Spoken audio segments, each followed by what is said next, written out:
got a little bit of interesting things. That's not even the worst. So, anyway, he's a religious fanatic. He swears off liquor at the age of 26. Grows his hair and his beard long, so he wants to look like Jesus Christ. He eventually was baptized Methodist, but he changed his name from Thomas to Boston because it was in Boston, Massachusetts, where he's living, that he changed his life, swore off the drink, and became religious.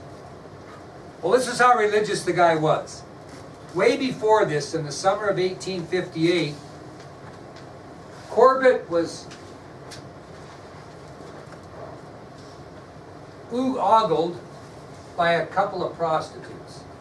You know what ogled means? Well, they're ogling him. They're putting the moves on him, so to speak, okay? And he is so shameful because he feels this lust, and for a lack of a better term, and this is where it's the law of color, but I think it's important you know, he gets excited when these women start to put the moves on him.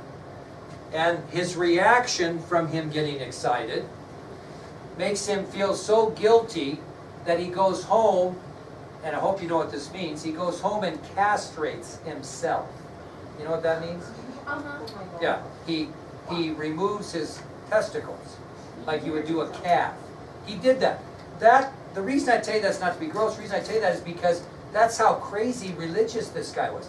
Because he felt excitement when two females put the moves on him, with the fact they were prostitutes, because he felt so guilty about feeling that way, he went home and took care of himself. Honest to God, true. So, when you think of a guy like that, would that be easy for a guy to disobey orders and say to everybody, God made me do it? You're not all there, are you? And that's unfortunate. It's really an unfortunate situation, because what I'm going to do now is I'm going to compare Boston Corbett to a name you might be more familiar with, although the older I get, the less you're familiar, it seems like.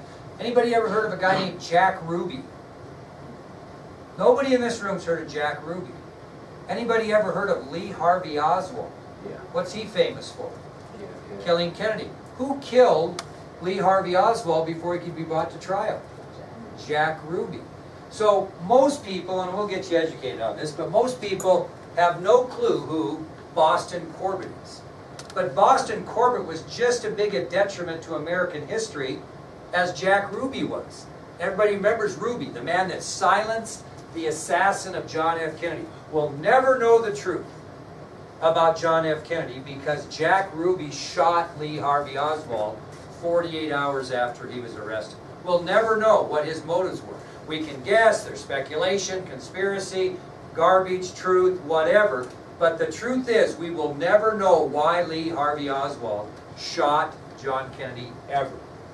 We really will never know, other than what I've told you, and this came from Oswald's diary. Oswald kept a diary, which you'll get into a little bit later, that told about his intentions here. So we have a little better idea.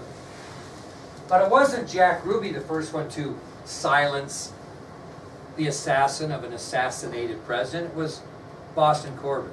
Now, when you talk about these two, I want you to listen to this quote from historians who compare Corbett and Ruby. This is what they said about those guys. Now, to be honest with you, is it possible you could be deemed a hero during the 1960s for killing the assassin of a popular president?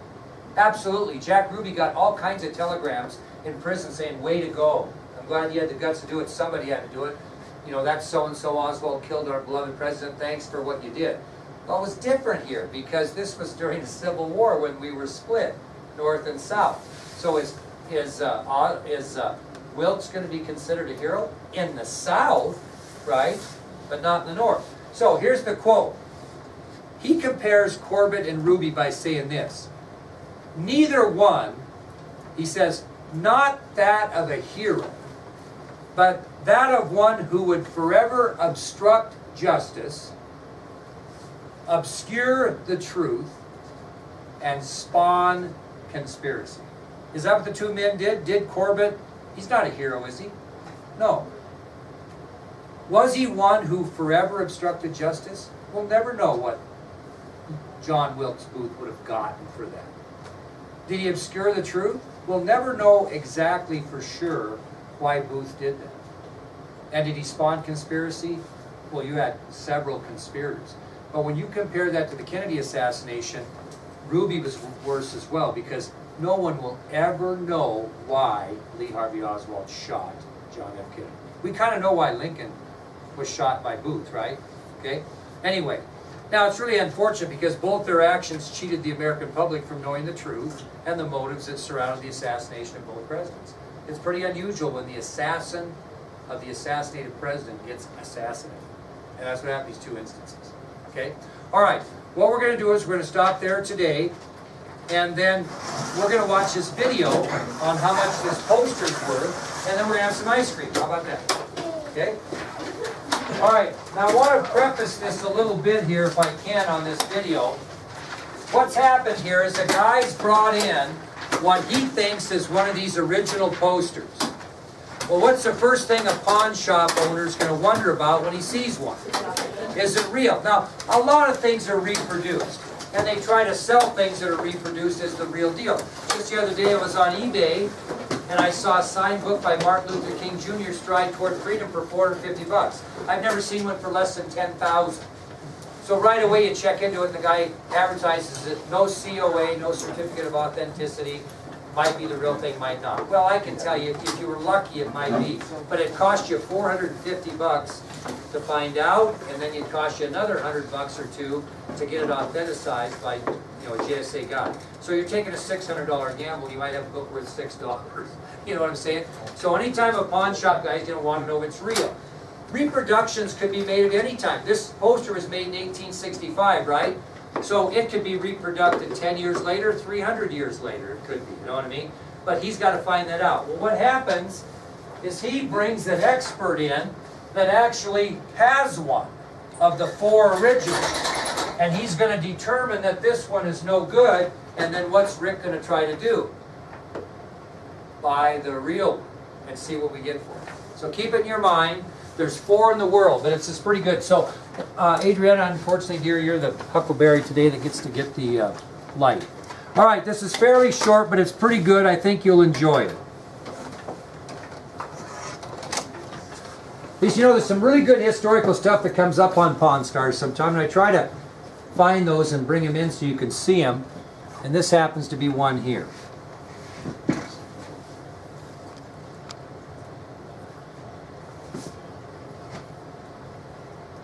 All right, here we go.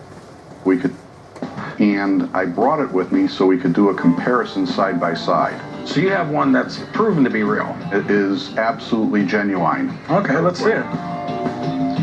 Holy cow. This is the real deal. Hey, I'll show you there. You can see the other rewards as well. Some of the most iconic documents in American. Okay, here's the $100,000 reward for the murder of the president. Here's this one. This $25,000 is for John Surratt. This $25,000 is for David Harold. I can't quite read this one here, but you can see that it's a big poster, original, that was put out after Stanton made the announcement of the reward. History. Different printers had different styles. This particular type, there's only 4 known to exist. At that time, the $100,000 reward was the highest amount ever issued in the history of America. So what's this one worth? About a decade ago, one brought approximately $80,000, and that was not in as good condition. This is one of the best of all the existing examples.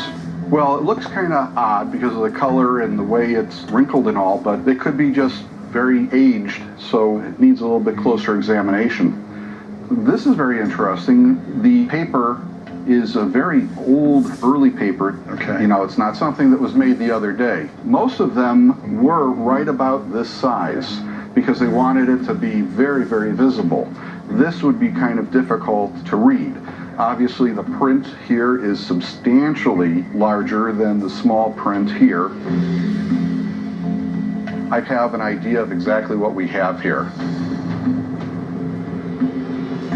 I think we have an early reproduction.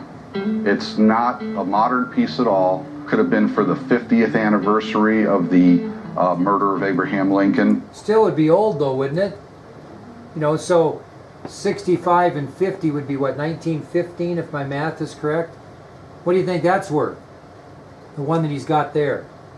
Not, it's a reproduction, but it's pretty old. Okay?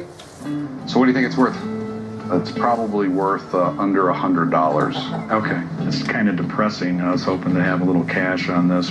Well, thanks for bringing it in. Thank All you. right, here it guys. gets Thanks a kind of lot. interesting. Thanks. I'm really bummed that the poster turned out to be a fake. But with failure comes opportunity. And now that I got a real one in my sights, I'm just hoping we can make a deal.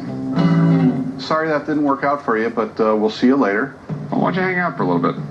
So, what do you want for this thing? Are you serious? Yeah, I'm serious. I can't begin to tell you how much I want this thing. It would look So great do on my I. wall. This is exactly the type of item that gets people talking about See the if we store can afford and it. heads to the door. It's for sale, right? Okay, let's see here. Trivia. Which of these Civil War items has been faked before that's come into a shop? Cavalry bugle, officer's field desk, or Civil War flask? What do you guys think? How many think the bugle? Okay. How many think the field desk? How many think the flask? Okay, we'll see in just a second. I actually have one of these. And I'll show. I'll show it to you in a minute.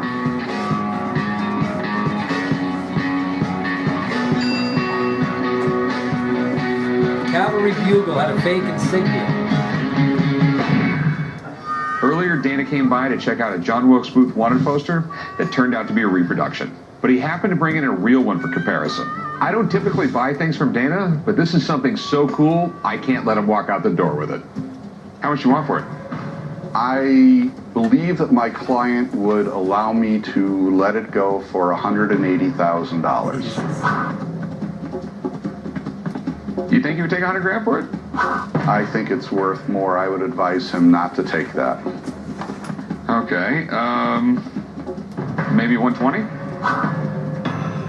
That won't work right here, right now. So what will work right now? I'll tell you what, $160,000, write a check, we're done. Okay, That's a lot of 125. money. Call up your buddy, see if he'll take it. I can't do that for you. I know you need to make a profit. This would look incredible in your store. However, 150 is it. Is he gonna buy it? Is he gonna buy it for 150?